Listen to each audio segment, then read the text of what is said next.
Bueno, compañeros, gracias por volverse a conectar. Y además, gracias por estar presentes en nuestra clase de Derecho Constitucional, como hemos ido viendo. Eh, que, bueno, se ha reducido un tanto nuestra presencia en nuestra clase de Derecho Constitucional 1. Y de esa manera nosotros vamos a continuar viendo lo que es nuestro avance de la clase. Bueno, perdón. Sigue ingresando algunos otros. Iba viendo de que van poniendo sus datos también en el grupo de WhatsApp. Gracias a todos los que también están poniendo sus datos para actualizar nuestra nuestra lista de lo que es los que participan, ¿no? Prácticamente en lo que es nuestra materia.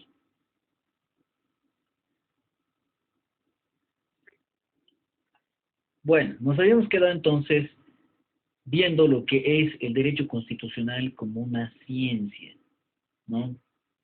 Ciencia que obviamente algunos otros negaban de que podría existir. En cambio, y sin embargo, otros sí referían de que el derecho constitucional es una ciencia. Y que se basaban en que existía una única, y obviamente bajo una consideración única, respecto a que las ciencias exactas estaban basadas desde siempre en las matemáticas y al mismo tiempo deberían considerarse estas como una ciencia. Cuando existen ciencias, obviamente, que nosotros conocemos actualmente respecto a la cultura, y que este derecho constitucional además contaba para ellos con un objeto de estudio propio, unos métodos y técnicas propios para el estudio que ustedes ya han debido ver y que además tienen que ver en esa materia para entender un poco de lo que son los métodos y técnicas de estudio.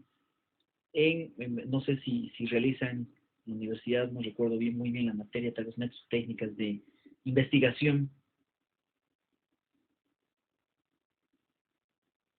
y de los cuales además obviamente nosotros estaríamos derivando en resultados que pueden de cierta manera sistematizarse en uno solo y comunicarse al resto sobre lo que nosotros entendemos que el derecho constitucional llegaría a ser una ciencia.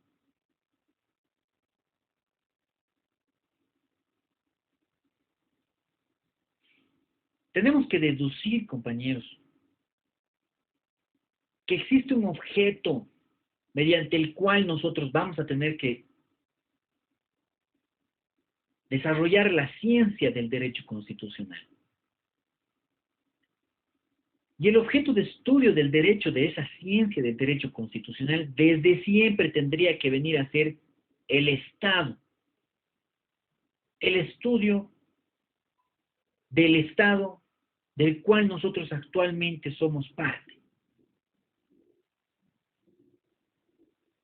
Hablamos como parte del Estado de la política, ¿no? La sociología, entre otras ramas, obviamente, que vienen de la mano del estudio que nosotros queremos realizar a partir de lo que es esta ciencia del derecho constitucional. Más allá del análisis de la norma, más allá del estudio de la norma constitucional que está inmersa a partir de lo que es nuestra misma constitución política del Estado.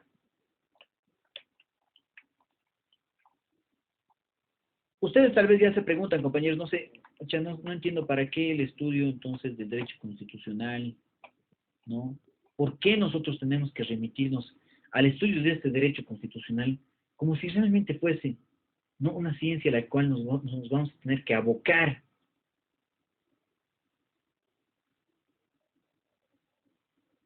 a estudiarlo y verlo además como una ciencia de la cual obviamente van a nacer esos textos doctrinales que nosotros analizamos ahora, y que va a tener como un punto de partida también en lo que es la norma constitucional que nosotros actualmente estudiamos, y que además nos va a abocar una materia concreta del análisis de esta norma.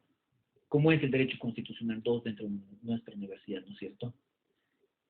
Estos aspectos que son necesarios, compañeros, de tener que entender y que además tenemos que verlo al derecho constitucional como una teoría que se extrae a partir de los conocimientos que se tienen del derecho constitucional, como nos dice algún autor, mediante la ciencia del derecho constitucional, todos estos para un tratamiento y estudio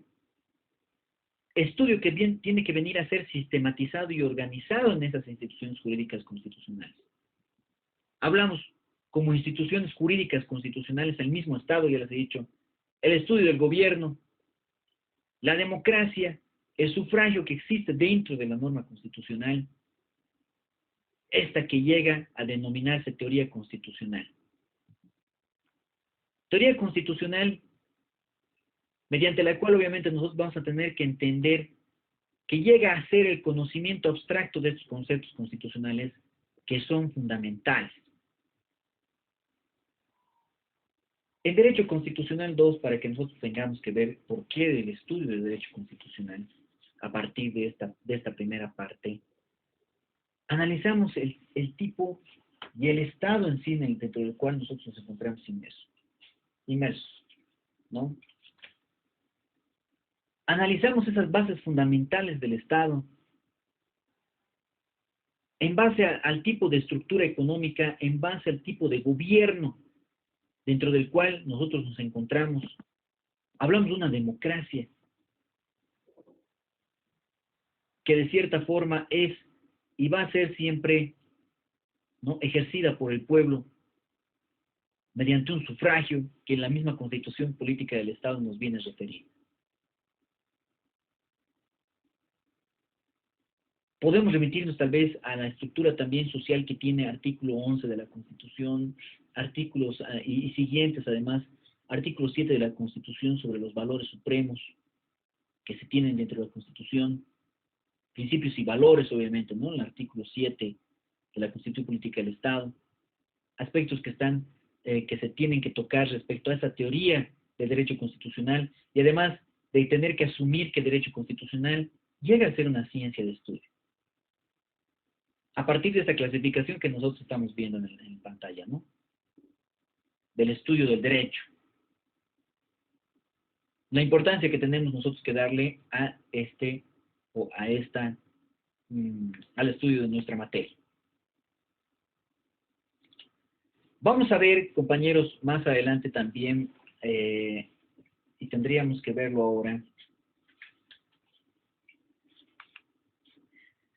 ¿qué es el derecho? Yo sé que esas clases, compañeros, son un tanto, tal vez para algunos, confusas respecto a lo que el docente pueda llegarles a explicar, ¿no? Hay algunos conceptos que tendríamos nosotros que ingresar de lleno a verlos, con la finalidad de poder entender mejor cuáles son esos aspectos en los cuales nosotros estamos arribando para poderles explicar, ¿no? Les invito siempre a leer lo que son nuestros dossiers. Les invito además a ustedes, a cada uno de ustedes, compañeros, a que puedan investigar también de todos los temas que nosotros vamos avanzando y los temas que nosotros vamos tratando también dentro de la materia, porque esa es la manera en la que nosotros tenemos que adecuar nuestro estudio, ¿no? Nuestro estudio que, la verdad, compañeros, al semestre nos queda corto. Estudio que de cierta manera, ¿no? Dentro de un semestre tratar de abarcar todos los temas que un docente quisiera darles.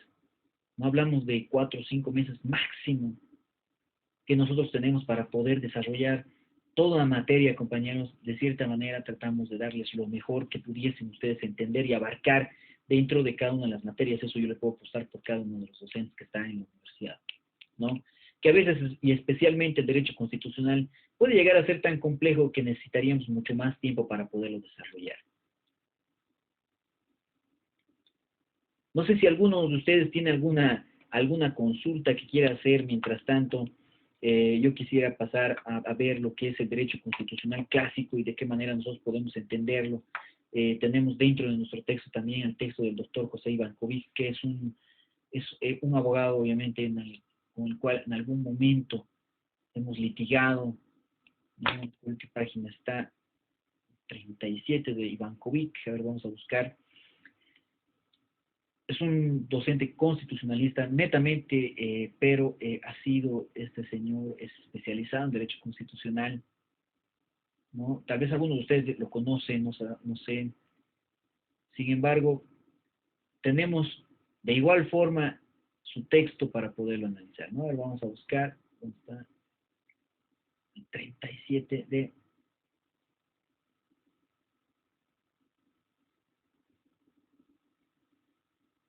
que tenemos formación del derecho constitucional en la Edad Media.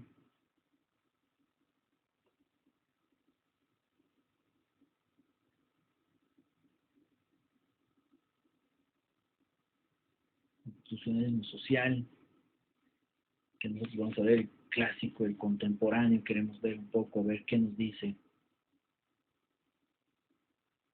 Vamos a analizar un poco de lo que es el constitucionalismo clásico y algo de lo que es el constitucionalismo contemporáneo, a partir de lo que nos dice también el texto de José Ivankovic que estamos viendo en nuestra pantalla. Tal vez podemos anotarnos como un nuevo subtítulo para todos los que están haciendo seguimiento en nuestra clase.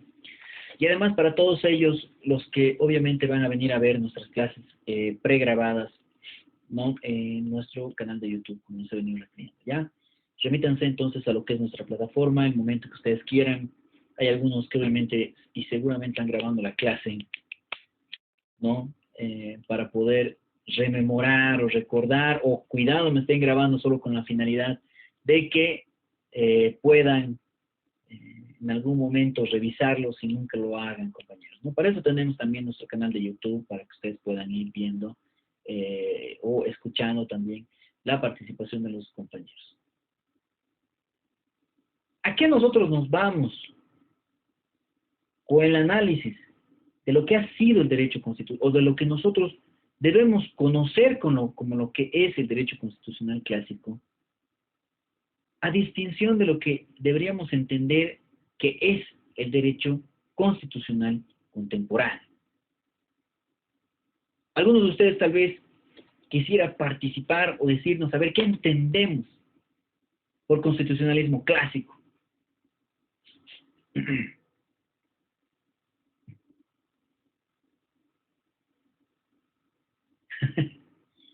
Que nadie quiere participar en esta clase, especialmente en estos temas, ¿no? ¿Qué nos dice el autor? Vamos a ver para entenderlo mejor y ustedes también puedan sacar sus propias conclusiones. No sé si están presentes, compañeros, espero que obviamente estén presentes en nuestra clase. Y yo creo que sí, solo que tenemos que tratar de perder, no el miedo, sino tal vez la vergüenza de poder referir o por lo menos decir a qué nos suena que pudiese ser el constitucionalismo clásico. Y además el contemporáneo, que van de la mano siempre, los clásicos y contemporáneos.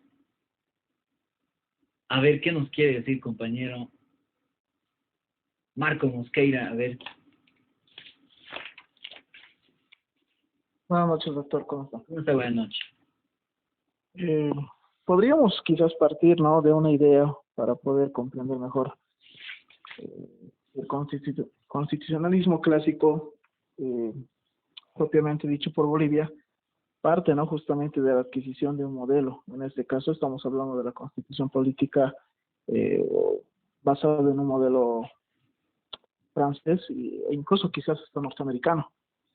Y al hablar de constitucionalismo contemporáneo, podríamos hablar justamente, ¿no?, de las modificaciones que esta misma ha ido sufriendo. Y entre estas, la última mencionada, la modificación del 2009. Muy bien, compañero Marco. Nos ha dicho en las palabras que tal vez ustedes como estudiantes quisieran escuchar y conocer cómo se ha ido desarrollando ese derecho, ese constitucionalismo, el derecho constitucional. Por eso vamos a analizar dentro de nuestra materia lo que es y lo que nos ha referido Marco. Y Marco es el primero en ingresar a la clase en las dos sesiones, ¿no? Siempre lo estoy viendo ahí a Marco, que está muy atento a poder ingresar y estar presente en las clases. El tener que entender cómo ha sido el desarrollo del constitucionalismo, de manera general. no específicamente lo que ha sucedido en nuestro país. Y muy bien ya lo mencionaba y nos adelantaba ahí, Marco, respecto a lo que es nuestra constitución política del Estado y la influencia que ha tenido de otras constituciones que obviamente han sido, y los podemos ver como pioneras dentro del derecho constitucional. Y para eso vamos a ingresar al análisis de lo que es el derecho constitucional inglés.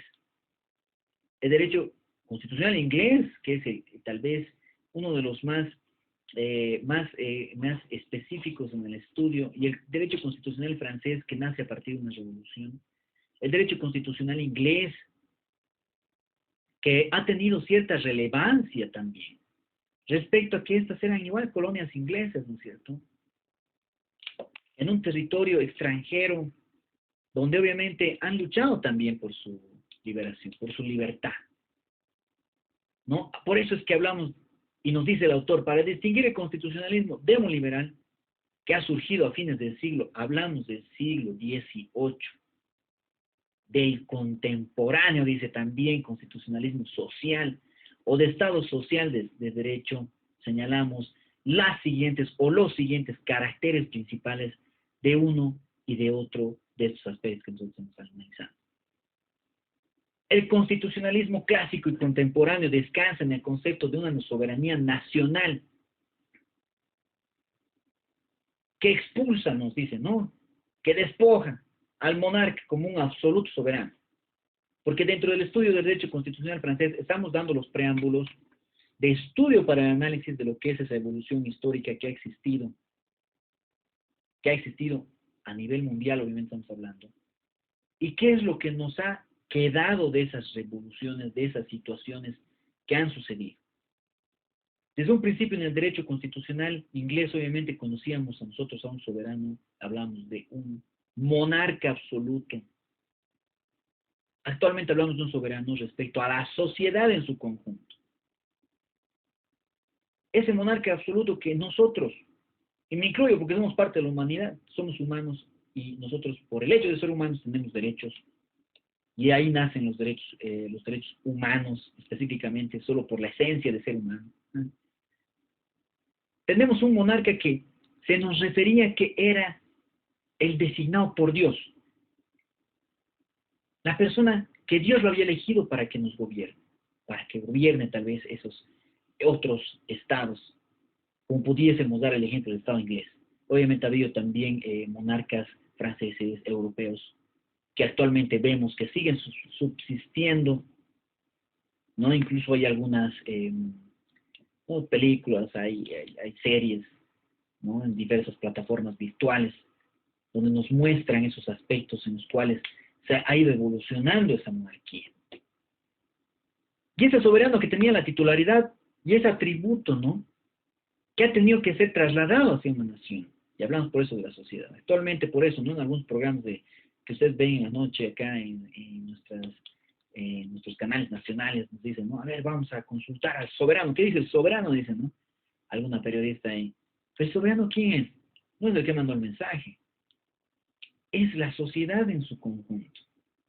Somos todos nosotros, ya seamos afines a un partido político u otro, o a fin de cuentas no seamos ni afín de ninguno, podamos dar una opinión concreta de la situación social o los acontecimientos que tienen relevancia dentro de nuestra sociedad, que están sucediendo actualmente y que nos acongojan, que de cierta manera no nos dan esa estabilidad que el Estado debería buscar de seguridad para cada uno de nosotros. Seguridad en todo ámbito, hablamos, ¿no? Y especialmente en seguridad jurídica, compañeros. Está pasando, ¿no? Aquí decimos algo y tal vez se nos puede procesar y de cierta manera y sentimos la inseguridad de que ese juez vaya a ser parcial hacia una u otra parte. No hay el principio de imparcialidad. No, bueno, nos estamos hablando un poco tal vez del tema, compañeros, hablando porque es muy interesante tener que analizar la Constitución porque nos va a dar los parámetros esenciales mediante los cuales nosotros tenemos que entender que tenemos esos derechos. Y nos habla además el autor, ¿no? Siguiendo la doctrina en los enciclopedistas y los exponentes de la ilustración que obviamente ustedes han visto en la introducción al derecho. Hablamos de la teoría de separación de poderes públicos porque hablamos actualmente nosotros de 4 poderes que tenemos a partir de la Constitución Política del Estado, ¿no? Formulada por Montesquieu en el espíritu de las leyes, temas de derecho, de introducción al derecho, obviamente, conforme a ella, dice los 3 órganos de gobierno, que inicialmente teníamos, que los estamos viendo en pantalla, que son el Ejecutivo, Legislativo y Judicial. Actualmente tenemos un cuarto poder que espero que sean mis estudiantes realmente en Derecho Constitucional 2, para que puedan analizar conmigo ese cuarto poder que ha tomado mayor relevancia en las elecciones del 2019. ¿Qué ha sucedido con ese cuarto poder? ¿Y cómo se ha estructurado? ¿Y por qué han accionado? ¿Y de qué maneras han sido ellos, ¿no?, los partícipes de esa elección? Y además son partícipes actualmente de todas las elecciones nacionales y departamentales, ¿no? Debían estar, dice, ¿no?, debían estar en manos de 3 personas o entidades diferentes, de manera de que cada una de ellas ejerza privativamente su rol como única garantía de la libertad. Hablamos además como otra, ¿no? Hablamos de, además, como otra de las atributos de esta titularidad que estamos hablando, siguiendo la doctrina de los enciclopedistas, de los exponentes, nos dicen estos caracteres principales o esenciales que tenemos dentro del estudio del derecho social del Estado social de derecho, perdón. Hablamos del gobierno representativo, de la forma en la que obviamente estaríamos nosotros representados. Los derechos individuales, que para el constitucionalismo clásico la única realidad social que merecía era la protección del constituyente, dice, ¿no? Era el individuo, y por ello se preocupó, dice, de garantizar su libertad personal, su derecho de propiedad privada, su libertad de conciencia, de opinión y de prensa además. En el sentido de que estos derechos individuales vienen a servir en contra de las represalias que se tenían en ese momento, ¿no es cierto? Hablamos de un derecho constitucional clásico de hace mucho tiempo, de cómo se ha iniciado, y en el cual obviamente era censurado o castigado una opinión distinta a la que pudiese ir en contra de quien fuese el monarca, ¿no? Esos derechos individuales que han sido plasmados poco a poco, hasta que han existido los derechos humanos a partir de una guerra mundial, de una segunda guerra mundial, donde se han visto demasiadas atrocidades, y han tenido que nacer instituciones internacionales a poder resguardar esos derechos de los humanos, los derechos de esas personas que se encontraban en esa situación de guerra, que actualmente se deberían respetar, incluso en tiempos de guerra, nos dicen, ¿no?, los derechos humanos. El constitucionalismo social, nos dicen, ¿no?, se basa en los siguientes principios: en soberanía popular, en multiplicidad de funciones de los órganos de gobierno, y nos dicen, ¿no?, como inciso C, formas de gobierno semidirecto y participación popular, y de los derechos humanos, pero a partir de lo que es el constitucionalismo moderno, dice más arriba. El constitucionalismo social se basa en los siguientes principios respecto a lo que es la soberanía popular.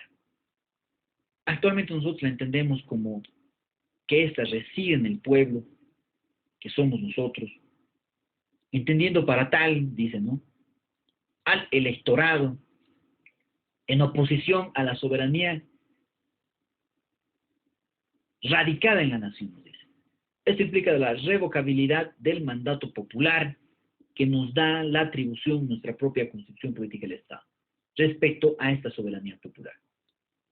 La multiplicidad de funciones de los órganos de gobierno, nos dicen, la multiplicidad de funciones de los órganos de gobierno no es posible atendida la complejidad del Estado moderno, la separación rígida además que actualmente tienen los poderes públicos, que si bien nosotros debemos entenderlos y la misma Constitución Política del Estado nos refiere a esta separación de poderes, existe una coordinación y cooperación entre estos. Ya no quiere decir que están separados y de hecho cada uno de manera individual, no. La Constitución actualmente nos da no esos parámetros de cooperación y coordinación entre los mismos. Nos dice además que es cierto que la confusión de poderes, la confusión, ¿no?, dice, de poderes en una persona o en un órgano puede llevar a la tiranía. Y eso también nos dice ¿no? En Derecho Constitucional 2 vamos a ver por qué nosotros deberíamos asumir que la concentración, respecto a la confusión, nos dice, ¿no?, el autor, la concentración de poder en una sola persona ya nos lleva a una tiranía.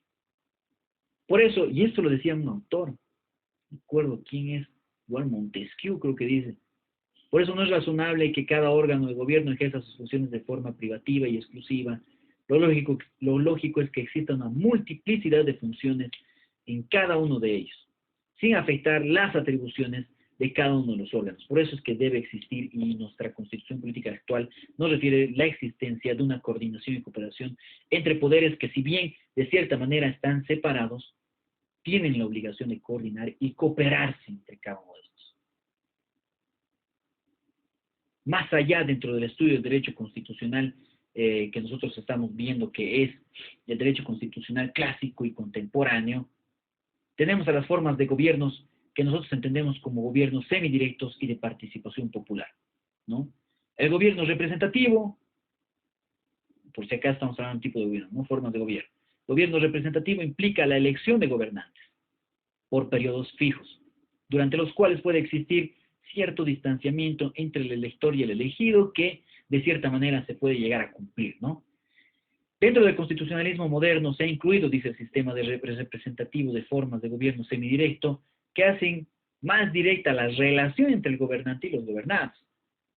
Por otra parte, ¿no?, ha ido de formas de participación popular para llevar a los organismos estatales la opinión de integrantes de la comunidad. Ejemplo, los consejos económicos sociales, que existen en diversos países, entre otros, además, que actualmente nosotros vemos dentro de nuestra realidad social, ¿no? Nuestra Constitución Política del Estado ha sido modificada a partir del 2009 y vamos a ver un Estado social de derecho, tal vez algo respecto a lo popular, y el reconocimiento además de nuestras naciones indígenas originarias campesinas que toman y han tomado mayor relevancia. Vamos a quedar acá, compañeros, en el caso docentes también, no sé, tampoco resfriado. Bueno, ya a estas horas ya todos estamos un tanto cansados, ¿no?, de todos los ajetreos del día, ¿no? Es una de las clases que realmente me gustaba más pasarlas de manera presencial, con la finalidad de poderlos ver y realmente ver la participación de cada uno de ustedes. Más que todo porque estamos ya ante personas que tienen un criterio y una realidad distinta dentro de las labores que realizan durante el día, ¿no? Bueno, compañeros, vamos a dejar acá y vamos a tratar de dar continuidad la siguiente clase dentro de nuestro avance del Derecho Constitucional 1, ¿ya? Nos vemos, compañeros. Espero que, y les agradezco además a todos haber estado presentes y nos vemos en la siguiente clase. Muchas gracias a todos ustedes. Cuídense. Bueno, doctor. Buenas noches.